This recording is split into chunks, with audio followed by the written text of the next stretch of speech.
안녕하세요. 커피앤톡입니다. 오늘도 와주셔서 감사드리고요. 바로 사연 읽어보겠습니다. 안녕하세요. 여러분은 혹시 못된 벌레 장판방에서 모로 간다는 속담을 알고 계신가요? 미운 자가 하는 짓마다 미운 짓만 골라서 한다는 뜻이죠. 저는 인생을 살면서 별의별 사람들을 많이 만나왔다고 생각했어요. 그중에는 좋은 사람도 있었지만 못된 사람들도 있었죠. 그래서인지 종종 실망을 하고 속상한 일이 생길 때도 있었는데 어차피 인생에서 좋은 사람만 만날 수 없다는 것은 누구나 다 알고 있는 사실이잖아요.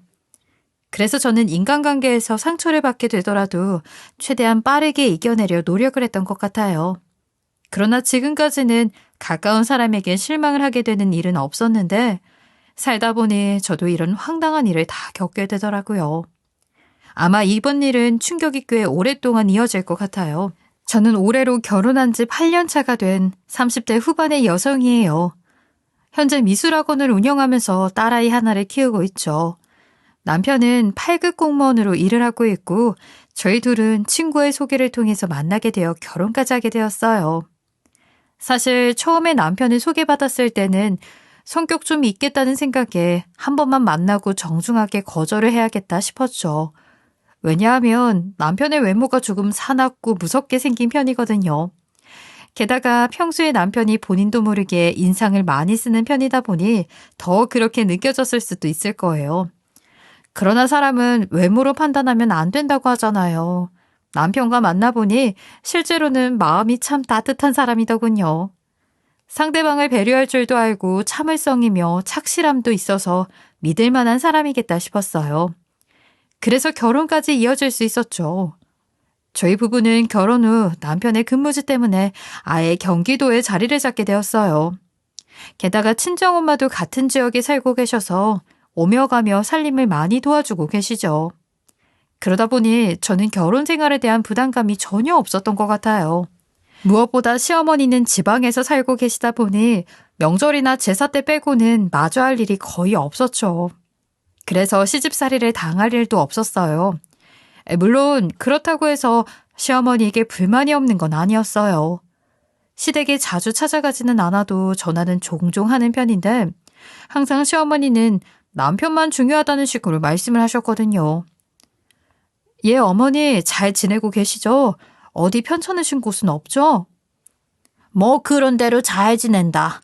아이 저녁 다 됐는데 너 지금 바뀌냐? 아직 입시생 수업이 하나 더 남아서요. 아직 퇴근 못하고 학원에 있어요. 그래? 지금 8시가 넘었는데? 그럼 우리 유준이는 집에서 굶고 있는 거냐? 제가 요즘 수업이 많아져서요. 배고프면 엄마가 해주신 밑반찬 꺼내서 먹거나 아니면 제가 집에 들어갈 때까지 기다렸다가 같이 먹고 있어요. 에휴. 결혼을 했으면 바깥 일을 하더라도 네 남편 밥은 제때 챙겨줘야지. 그래도 사돈이 가까이 있어서 반찬도 챙겨주고 그나마 다행이긴 하다만 사돈이 없었으면 네 남편 쫄쫄 굶고 있었을 거 아니야. 제가 잘 챙길게요, 어머니. 너무 걱정하지 마세요. 그리고 네 남편 오징어 볶음 좋아하는 거 알지? 사돈한테 말해서 시간 될 때 좀 해달라고 얘기 좀 드려라. 예, 오징어 볶음 좋아하는 거 알고 있죠. 엄마한테 한번 말씀드려볼게요. 그래. 그래도 오며 가며 살림 봐주는 게 쉬운 건 아니니 네 엄마한테 가서 고맙다고 전해라. 사실 시어머니께서는 친정엄마가 오며 가며 살림을 봐주고 계신다는 것을 알고 계셨어요. 그래서 전화를 할 때마다 한참 남편을 챙기다가 통화가 거의 끝날 즈음에 말로만 친정엄마에게 고맙다고 전화를 하면서 크게 신경을 쓰지 않는 모습을 보였죠. 저는 겉으로 티를 내진 않았지만 남편만 챙기고 의미 없이 인사치레로 고맙다 전화라는 것이 약간은 서운하더군요. 그래서 가끔씩 친구들과 모일 때 속풀이를 한다는 생각으로 시어머니에 대한 불만을 털어놓은 적이 몇 번 있었어요. 원래 여자들이 한 곳에 모이면 시댁흉, 남편 흉보는 일이 많잖아요. 그러나 친구들은 저의 이야기를 듣고 오히려 부럽다는 식으로 이야기를 하더군요. 시어머니가 가까이 살고 있지 않으니 간섭도 심하지 않을 테고 어차피 친정엄마가 주변에 살고 있으니까 스트레스 받을 일이 없지 않겠냐고 했어요. 처음에는 친구들이 공감을 해주지 않으니 약간은 서운한 마음이 있었어요. 그러나 친구들의 이야기를 듣고 다시 한번 생각해보니 시어머니가 남편만 챙긴다는 것을 빼면 크게 스트레스 받을 일이었고 간섭도 없으니 좋은 상황이기는 하더군요. 그리고 이 세상에 100% 완벽한 가정이 어디 있겠나 싶어서 그러려니 하고 넘기며 살았죠. 그리고 저는 친정엄마나 주변 사람들의 조언에 따라 불만이 있어도 시어머니에게 연락을 드리고 가끔씩 시누이에게 용돈이며 선물을 주기도 하면서 친해지려고 노력을 많이 했어요. 그 덕분인지 결혼 2년 차가 넘어갈 때부터 시누이는 제가 편해졌는지 경기도나 서울에서 약속이 생기면 연락도 없이 저희 집에 찾아와서 자고 가더군요. 사실 시누이는 경기도에 위치하고 있는 대학교를 졸업한 후 시댁으로 다시 내려가 살고 있어요. 그리고 온라인 쇼핑몰에서 옷이랑 가방을 판매하고 있죠. 그래서인지 시누이는 경기도나 서울에 친구들이 꽤 있는 듯 보였고 어느 순간부터는 약속이 많다면서 자주 올라와서 자고 가더라고요. 처음에는 시누이도 시댁 식구이고 저한테는 어려운 사람이니까 집에 불쑥불쑥 찾아와서 자고 가는 게 많이 불편했어요. 그래도 자주 얼굴을 마주하다 보니 자연스럽게 친해질 수밖에 없었고 언제부터인가 친동생같이 느껴졌던 것 같아요. 그러나 친정엄마는 시누이가 집에 자꾸 찾아오는 것이 걱정되시는 듯했죠. 한 번은 출근한 저에게 전화를 하시더니 이런 말씀을 하시더군요. 타예야, 오늘 아침에 집에 가보니까 사돈처녀 또 네 집에 와 있던데 이번에도 약속이 있다고 온 거야?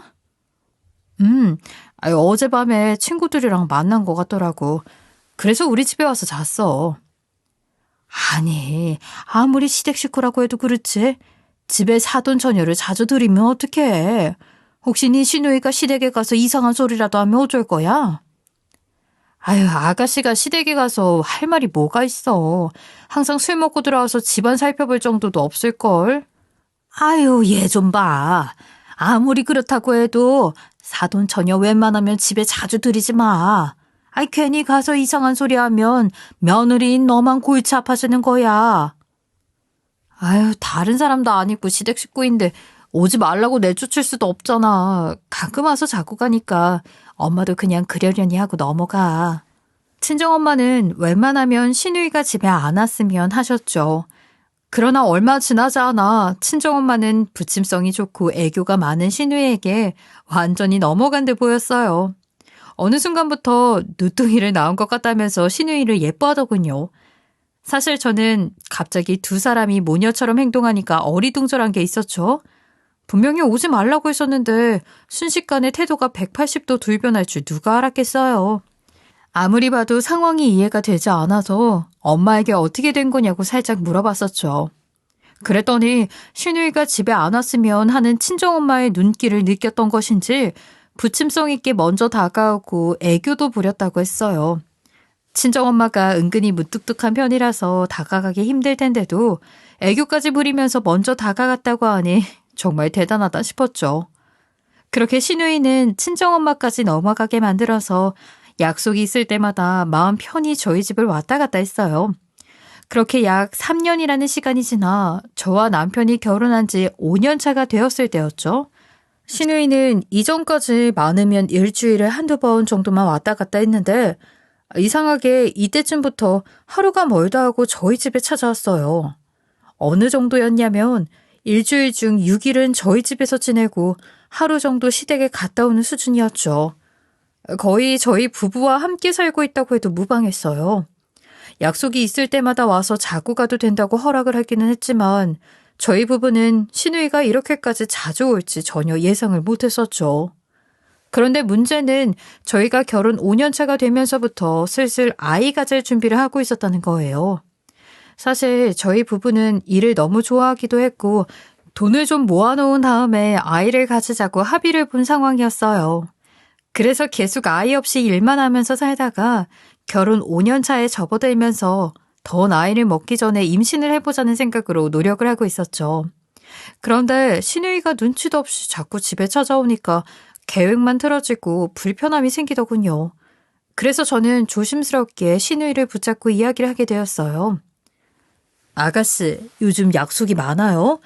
예전에는 많이 와봤자 일주일에 한두 번이었는데 요즘은 거의 하루가 멀다고 오는 것 같아서요. 네, 요즘 만나는 사람이 있어서 약속이 많아졌어요. 언니, 혹시 제가 자주 오는 게 싫은 건 아니죠? 아가씨가 오는 게 싫다기보다는 제가 요즘 아이 가지려고 노력을 많이 하고 있어서요. 그래서 말인데 당분간만이라도 집에 오는 거 자제해 줄 수 있을까요? 지금 아예 집에 오지 말라는 거예요? 언니, 어떻게 그럴 수 있어요? 그럼 저는 약속 있을 때마다 어디 가서 자라고요? 아가씨, 예전에 친구들 집이 서울에 있어서 얹혀 자거나 호텔이나 찜질방 가서 잤다면서요. 아기가 생길 때까지만 부탁 좀 할게요. 아가씨도 조카 빨리 봐야죠. 아직 생기지도 않은 조카보다 내가 덜 소중하다는 거예요? 살아있는 사람한테나 잘하세요, 언니. 정말 너무하네요. 난 가족이 아니라는 거야, 뭐야? 내가 밖에서 잘못돼야지 언니 정신 차리죠? 저의 말에 신우이는 잔뜩 화가 나서 그대로 집을 나가버렸어요. 나름 조심스럽게 얘기를 한다고 꺼냈는데 아무래도 신우이는 본인을 쫓아낸다고 느꼈던 것 같아요. 그렇게 신우이가 집을 나가버리니 그걸 보고 있던 저는 괜히 마음이 쓰였죠. 그래서 저녁에 퇴근하고 들어온 남편에게 신우이와 있었던 일에 대해 이야기를 하면서 전화 한번 해보라고 했어요. 그런데 남편은 최근에 신우이가 너무 자주 와서 한마디 해야 하나 고민하고 있었다면서 오히려 저에게 잘했다고 하더군요. 그러면서 신우이는 어차피 성격이 단순해 금방 풀릴 테니 괜히 전화해서 긁어부스럼 만들지 말고 그냥 냅두라고 했어요. 결국 저도 남편의 말에 에라 모르겠다 하고 있었죠. 그런데 그때 시어머니에게서 전화가 한 통 왔어요. 저는 평소처럼 아무 생각 없이 받았는데 시어머니는 신우이에게서 낮에 있었던 일을 들었는지 아주 노발대발 하시더군요. 너, 네 신우이한테 집에 발도 붙이지 말라고 했다면서. 시댁 식구들도 가족인데 너 정말 너무하는 거 아니니? 어머니, 그게 아니라 저희가 임신 준비를 하고 있어서요. 너희 부부 임신하는 거랑 아니 신우이가 집에 찾아가는 거랑 무슨 상관이 있다고 그러니? 네 신우가 연애를 하고 있어서 니네 집에 자주 가는 것 같은데 너는 새언니가 되어서 도와주지는 못할 망정 아예 애를 내치면 어떡해? 시어머니의 말을 듣고 있는데 정말 황당하고 신우랑 똑같은 이야기를 하니 어이가 없었어요. 시어머니는 신우이가 연애를 하고 있어 자주 올라가는 것 같으니 무조건 저희 집에서 재우고 먹이라는 식으로 말씀하셨죠. 아무리 봐도 이 문제는 제가 확실하게 선을 긋지 않으면 질질 끌려다니겠다는 생각이 들었어요. 그래서 저는 정확하게 이유를 설명하고 정리하는 게 낫다는 판단을 했죠. 아무래도 어머니께서 오해를 좀 하신 것 같아요. 내가 무슨 오해를 했다고 그러니? 아가씨가 어떻게 말씀을 드린 건지는 모르겠지만 얼마 전부터 저희 부부가 임신 준비를 시작했고 집에 자주 들락날락 하시면 자꾸 계획이 틀어지니까 방문을 자제해달라고 한 거예요. 저는 아예 발을 붙이지 말라고 하지는 않았어요. 그게 그거 아니니? 나는 손주보다 내 딸이 더 중요하다. 결국에는 여진이한테 집에 오지 말라는 말을 했다는 거 아니야? 시어머니는 저의 말에 아무리 임신이 급해도 그렇지 가족을 쫓아내면서 아이를 가져야 하냐고 아주 난리를 치셨어요. 계속해서 소리를 지르셨고 무조건 신우이가 오면 밝게 맞아주라면서 강요를 하셨죠. 그러자 옆에서 통화 소리에 귀를 기울이며 상황을 지켜보고 있던 남편이 안 되겠다 싶었는지 대화에 끼어들더군요. 저희 부부의 집이니 손님을 드릴지 말지는 직접 결정할 거라면서 시어머니께서 그런 식으로 말씀하실 권리가 없으니 그만하라고 단호하게 이야기를 했어요.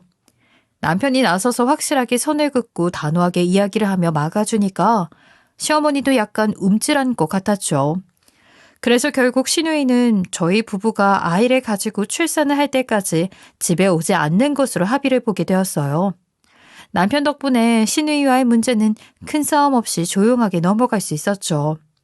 그렇게 저희 부부는 마음 편히 임신 준비에만 매달렸고 몇 개월 뒤 첫 아이를 가질 수 있게 되었어요. 그리고 10달 뒤 무사히 딸아이를 출산한 후 산후조리원에서 집에 돌아가게 되었죠. 그런데 저희 부부가 아이를 낳았다는 소식을 듣자마자 한동안 조용했던 신우이가 또다시 저희 집에 들이닥치기 시작했어요. 연락도 없이 집에 짐까지 싸들고 들어왔고 남자친구와 결혼을 하게 될 때까지 함께 살겠다는 식으로 이야기를 했죠. 심지어 본인 온라인 쇼핑몰에서 판매하고 있는 제품들을 아예 저희 집에서 받았어요. 매일 비닐 소리 바스락거리며 포장을 하더군요. 산후조리원에서 나왔지만 몸조리가 끝나지 않았고 집에 신생아가 있는데 신우이는 자꾸 생각 없는 행동을 하니까 저에게는 너무 큰 스트레스였어요. 그래서 저는 싸우기 싫지만 신우이에게 한마디 할 수밖에 없었죠. 아가씨가 요즘 남자친구 만나고 다니는 건 알고 있는데 아무리 그렇다고 해도 신생아가 있는 집에 먼지 가득한 제품들을 가지고 들어오는 게 말이 돼요? 저도 먹고 살아야 하는데 그럼 어떻게 해요? 여기서라도 포장해서 주문 제품 고객한테 보내야죠. 그리고 언니 아이 낳을 때까지만 오지 말라고 한 거 아니었어요? 애 낳았는데 왜 또 트집이에요? 아니 그걸 왜 여기서 하냐고요. 집에 신생아 있어서 주의해야 할 게 한두 개가 아닌데 먼지 가득한 제품들 끌고 들어와서 이게 뭐 하는 짓이에요? 아가씨 일부러 그래요? 우리 집에 와서 시위하는 거냐고요? 제가 무슨 시위를 한다고 그래요? 그리고 엄마가 애는 그냥 놔둬도 잘 자란다고 했어요. 자꾸 신생아라고 주의할 거 많다고 그러는데 벌써부터 그렇게 과보하면 나중에 애 망치는 거예요. 상황 보니까 아가씨 저희 집에 아예 눌러앉을 생각인가 본데 꿈도 꾸지 말아요. 나는 절대 허락할 수 없으니까요. 그걸 왜 언니가 결정해요? 저 유준 오빠 동생이에요. 여긴 우리 오빠 집이고요. 내가 이 집에 눌러 앉건 말건 그건 언니가 상관할 수 있는 게 아니라고요. 아가씨 몰랐구나. 이 집 4명의로 되어 있어요. 결혼할 때 친정엄마가 돈 보태줘서 이 집 명의 내 걸로 했다고요. 그럼 이 상황에 아가씨가 누구 눈치를 봐야겠어요? 뭔 소리니? 이 집 우리 부모님이 사주고 오빠 명의로 돼 있는데 무슨 개소리야. 설마 언니가 우리 착한 오빠 꼬드겨서 언니 이름으로 명의 변경한 거예요? 아가씨 오빠가 지금으로부터 5년 전에 결혼하면서 이 집 담보로 어디 투자회사에 투자했다가 날라갈 뻔한 거 우리 엄마 때문에 겨우 맞고 내 이름으로 명의 변경했다고요. 이건 아가씨 오빠가 비밀로 해달라고 해서 시어머니도 모르고 있는데 아가씨가 얘기 잘 꺼냈네요.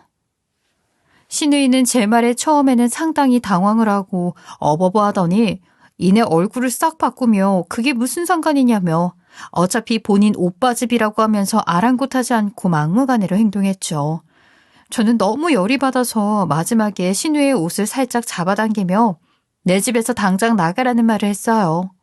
그러자 신우이는 그런 저에게 지금 누구 옷을 잡아당기는 거냐면서 아주 난리를 치더군요.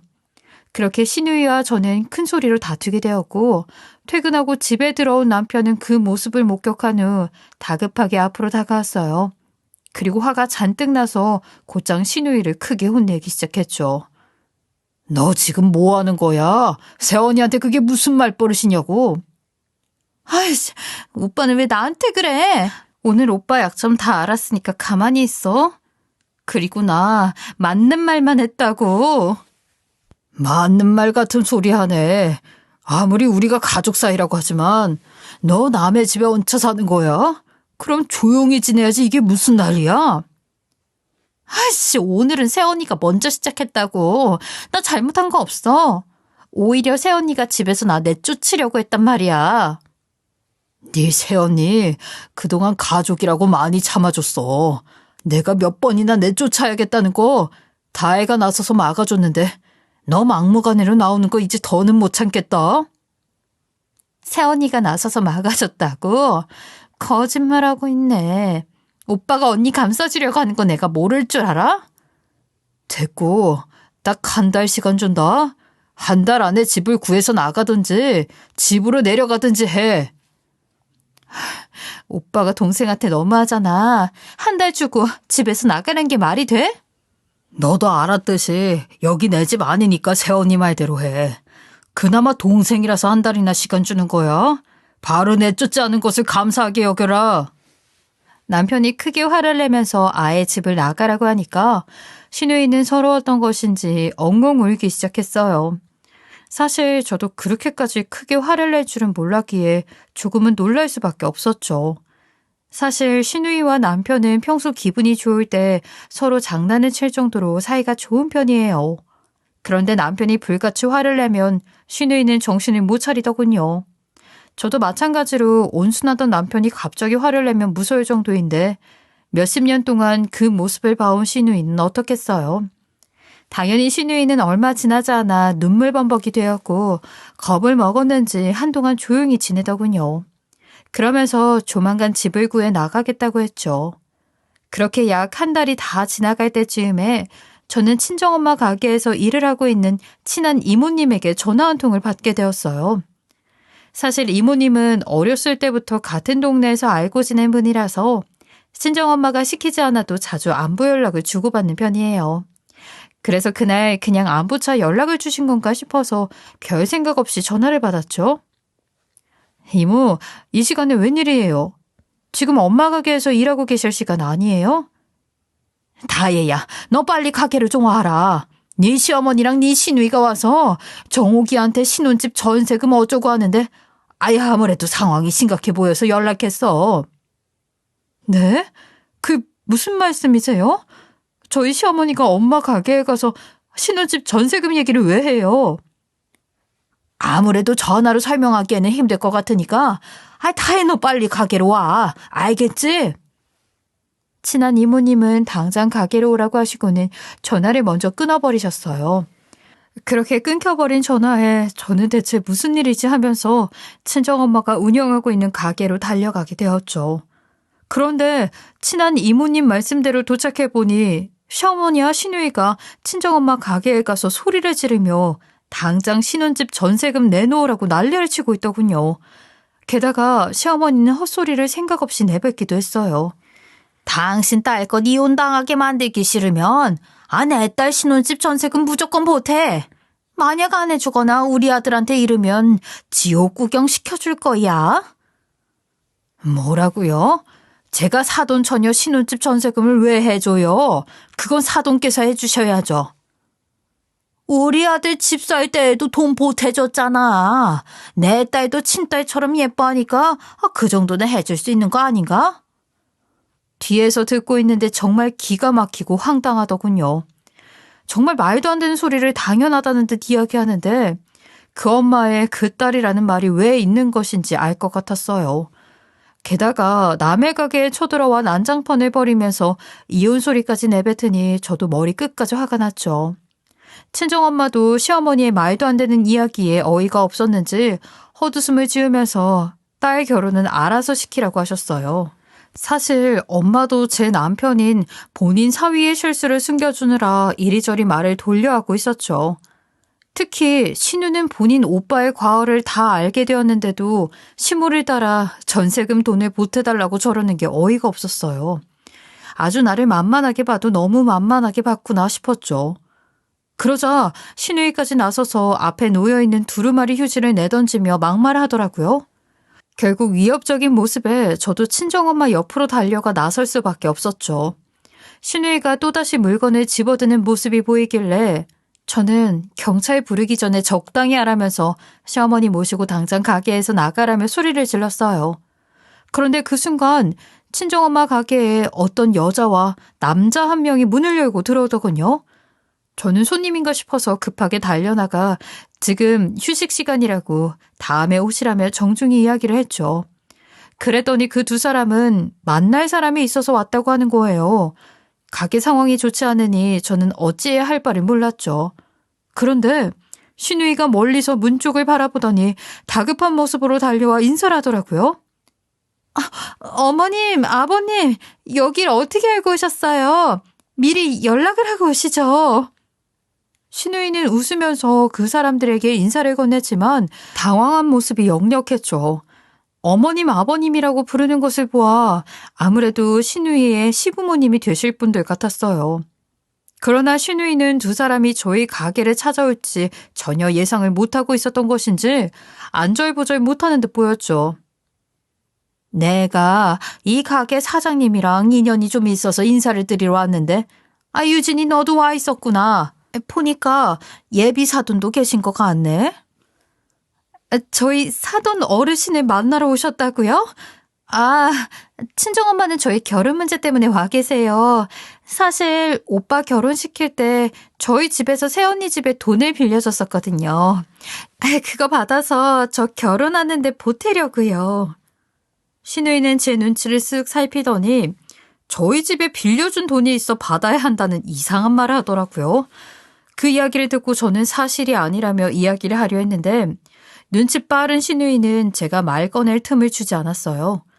빌려준 돈 금방 받을 것 같으니까 일단 밖에서 조금만 기다려달라고 하는 거예요.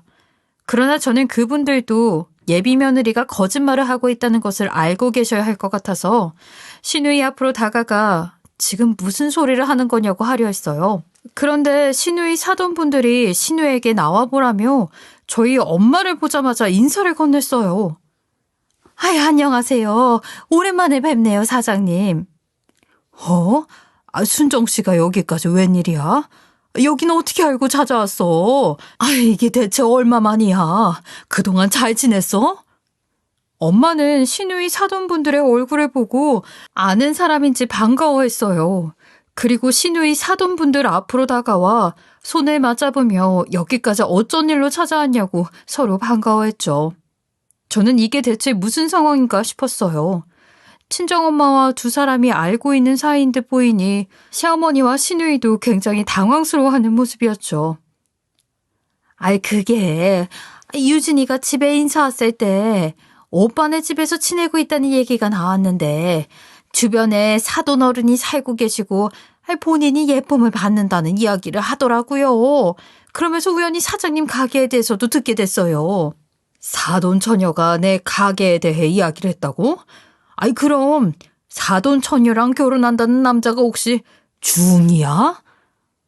네, 처음에는 사장님 가게인 줄 모르고 이야기를 들었는데 유진이가 집에 돌아가고 나서 생각을 해보니 사장님 가게 이름이랑 비슷한 것 같아서 긴가민가 했죠. 그런데 인터넷으로 찾아보니까 사장님 사진이 걸려있길래 맞구나 싶었어요. 우연도 이런 우연이 없다 싶어서 유진이한테 얘기하지 않고 오랜만에 인사를 하러 찾아왔는데 여기 유진이랑 유진이 어머니도 계실 줄은 몰랐어요. 그랬구나. 오랜만에 보니 반갑다. 사장님이 도움을 주신 덕분에 저희 가게 너무 잘 나가고 있어요. 항상 감사 인사를 드리고 싶었는데 저도 바쁘다 보니 얼굴을 뵐 기회가 없었네요. 신우이 사돈분들은 저희 엄마한테 고개를 숙이면서 지난날에 도와주셔서 너무 고마웠다고 덕분에 성공을 할 수 있었다면서 머리를 조아렸어요. 그러자 시어머니랑 신우이는 이게 대체 무슨 일이냐면서 당황스러워했죠. 그런데 시어머니는 눈치 따윈 어디 팔아먹었는지 헛소리를 꺼내더군요. 이런 상황에 이런 자리에서 뵙게 돼 민망하네요. 지금 우리가 이 집에 돈을 받아야 되는 상황인데 예비 사돈은 갑자기 찾아와서 왜 저희 며느리 친정엄마에게 고개를 숙이십니까? 예비 사돈이 잘 모르고 계시는 것 같은데 예비 사돈 며느리의 친정엄마 되시는 이 사장님이 건물까지 가지고 있을 정도로 돈이 많으셔요. 근데 아무리 생각해도 이 사장님이 예비 사돈한테 돈을 빌렸다는 게 이상하네요.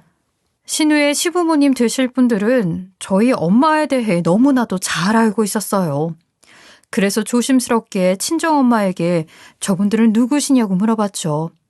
그랬더니 제 이야기를 옆에서 듣게 된 신우이 예비 시부모님은 20년 전 제가 고등학교에 다니고 있을 때 지나가듯 얼굴을 봐서 누군지 모를 수도 있겠다 하시더니 친정엄마가 본인들한테는 은인이라고 하시면서 사정을 설명해 주셨어요.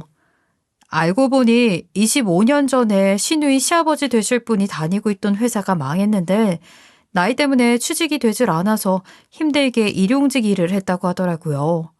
신우이 시어머니 되실 분은 남의 집에 가서 가정부 일을 했다고 했죠. 그렇게 힘들게 살면서도 두 분은 나중을 위해 몇 년 동안 조금씩 돈을 모았다고 해요. 그렇게 정확히 5년을 살았는데 문득 언제까지 일용직일을 해야 하나 하는 생각이 들었다고 하더군요. 그래서 조그만한 가게라도 해야 하나 싶어서 얼마 되지 않은 돈을 들고 혹시라도 가게 할 만한 자리가 있나 하고 부동산 여기저기 돌아봤다고 해요. 그러나 예상대로 보증금에 못 미치는 돈이어서 가게 자리를 구할 수 없었다고 했죠. 그래서 두 분은 거의 포기 상태였다고 해요. 하지만 신우이 시어머니 되실 분이 한 번만 더 알아보자고 마지막으로 찾아간 곳에서도 정 안 되면 가게 생각 접고 다시 일을 해서 돈을 더 모으자는 이야기를 하셨다고 하더군요.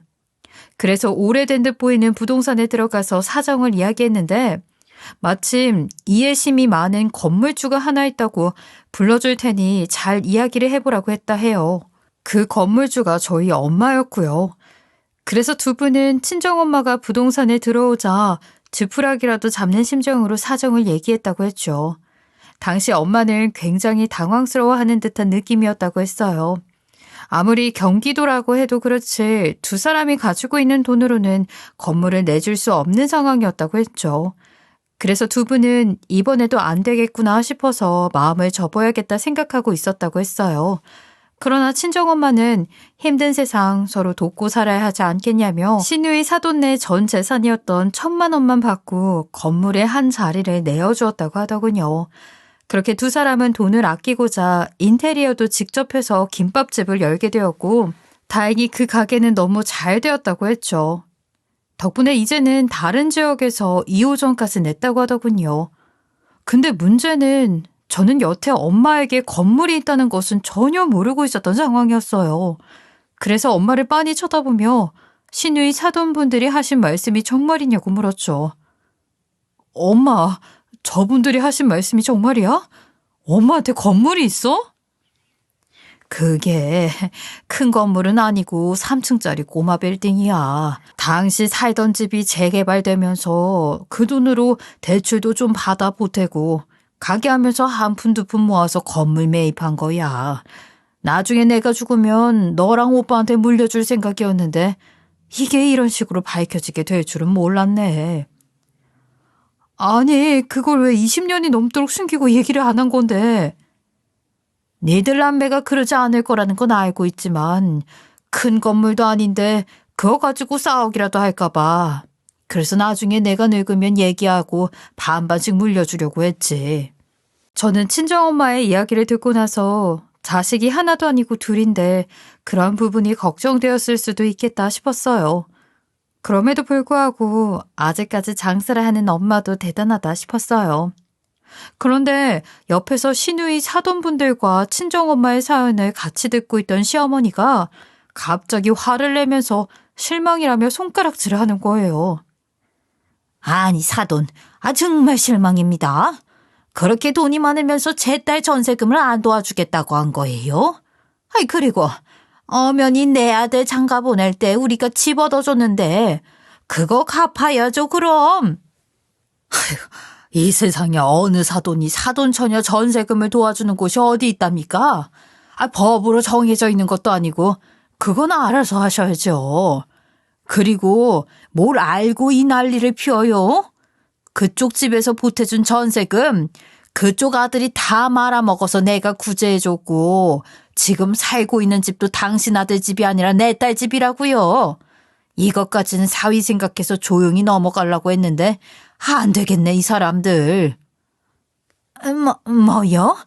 우리 똑똑한 아들이 그럴 리가 없잖아. 그럴 리가 없어. 지금 거짓말하는 거죠? 네, 아주 끝장을 볼 거야. 예비사돈, 저기요. 끝장은 우리 쪽에서 먼저 봐야겠어요. 사장님한테 신혼집 전세금을 강탈하러 온 이런 집안에 뭘 믿고 우리 아들을 맡겨야 할지. 결혼 다시 한번 생각해 봐야겠습니다. 저는 도저히 이런 집안과는 연을 맺고 싶지 않네요. 예비사돈, 갑자기 자식들 결혼을 파토내시면. 사람 일 아무도 모르는 건데 나중에 그쪽 집안에서 돈이 필요할 때 저희 집 분식집에 찾아 똑같이 난리를 치면 어쩝니까? 몰랐으면 모를까. 알고도 그 집 딸 우리 며느리로 들이고 싶지 않습니다. 나중에 이혼 소리가 나오느니 차라리 결혼은 없던 걸로 하시죠. 어머니, 저 오빠 없으면 못 살아요. 한 번만 다시 생각해 주세요. 사장님 상황을 보니까 오늘은 인사드릴 수 있는 날이 아닌 것 같네요. 나중에 다시 찾아올 테니 그때는 같이 식사해요. 제가 제대로 대접하겠습니다. 그럼 다음에 뵐게요. 신우이 사돈분들은 애절한 신우이의 말을 무시하셨어요. 그리고 저희 친정엄마에게 다음에 뵙겠다며 공손히 인사를 건넨 후 가게로 나가셨죠. 그러자 신우이는 다급하게 눈물까지 흘리며 쫓아갔고 시어머니는 그제야 상황 파악이 된 듯 친정엄마와 제 옆에 납작 엎드려 싹싹 빌기 시작했어요. 사돈, 제가 다 잘못했습니다. 제가 자식 일에 눈이 돌아가서 그만 큰 실례를 저지르고 말았네요. 왜 이제 와서 사과를 하세요? 그냥 하시던 대로 사돈 처녀 전세금 내놓으라고 난리를 쳐보시죠. 사실 결혼 상대가 저희 유진이가 너무 좋아하는 사람이에요. 2년간 졸졸 쫓아다니면서 힘들게 시작한 사랑인데 이렇게 결혼이 파토나면 저희 딸 큰일 나요. 그러니까 사돈 되실 분들 설득 좀 해주시면 안 될까요? 제가 이렇게 엎드려 빌겠습니다. 이미 사돈이 그런 짓을 하는 모습을 두 눈으로 지켜봤는데 그 사람들이 제 말 한마디에 마음을 바꾸겠습니까? 그 집의 자식이라고는 아들 하나밖에 없는데 그런 집에 장가 보내겠다고 하겠냐고요. 사돈, 그러지 마시고 사람 한 명 살린다고 생각하고 도와주세요. 아니요. 저도 그 집에 그런 소리 못합니다. 설득하고 싶은 마음도 없고 해야 할 이유도 없고요. 그리고 아들까지 이혼시키고 싶지 않으면 적당히 하세요. 친정엄마는 시어머니의 이야기에 단호히 거절을 했죠. 그리고 곧장 남편에게 전화를 걸어서 오히려 저랑 이혼할 준비를 하라고 했어요. 그러자 남편은 많이 놀랐는지 이혼 소리에 영문도 모르고 친정엄마 가게로 달려오겠다 하더군요. 친정엄마는 남편이 가게로 오겠다는 소리에 그냥 전화를 끊어버렸죠. 그리고 시어머니는 다급하게 눈물을 흘리면서 한 번만 용서해달라며 두 손 모아 싹싹 빌기 시작했어요.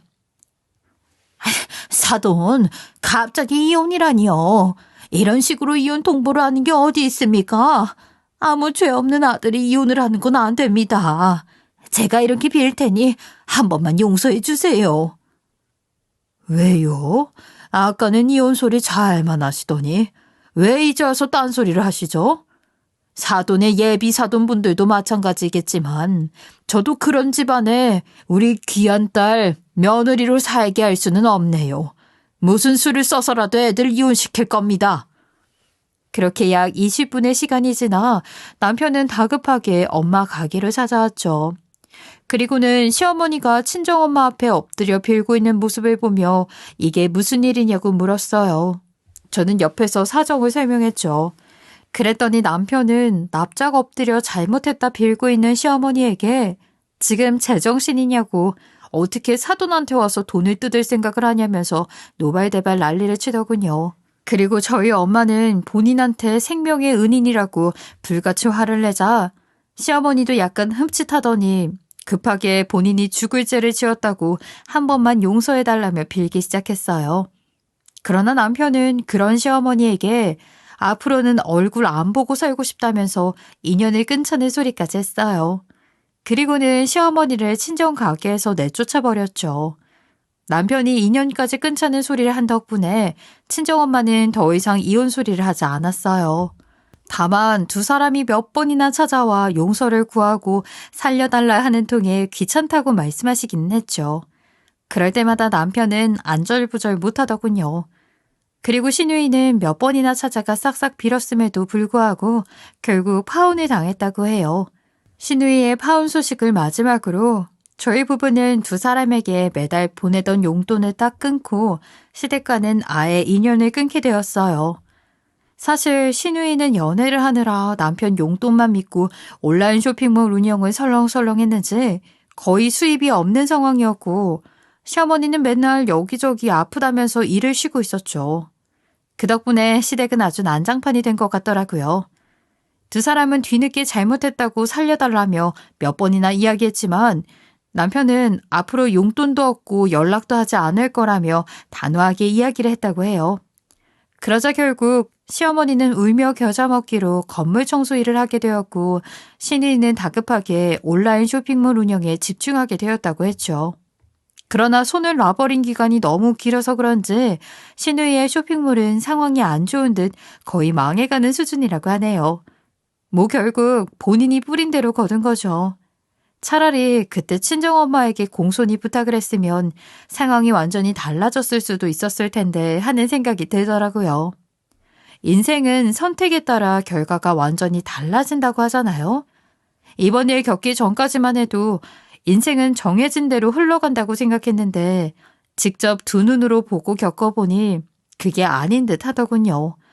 두 사람도 한 번의 잘못된 선택으로 이렇게 되는 모습을 보니 저는 앞으로 신중하게 행동하고 올바르게 살아야겠다는 생각이 드네요. 아마 그들도 지금쯤 지난날 본인들이 한 선택에 대해 큰 후회를 하고 있지 않을까 하는 생각이 듭니다. 이번 기회에 두 사람이 본인들이 한 짓에 대해 반성하고 개가천선을 했으면 좋겠네요. 긴 글 들어주셔서 감사하고요.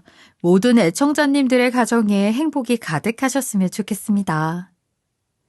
지금까지 커피앤톡이었습니다. 오늘도 끝까지 함께 해주셔서 감사하고요. 다음 영상으로 또 찾아뵙겠습니다.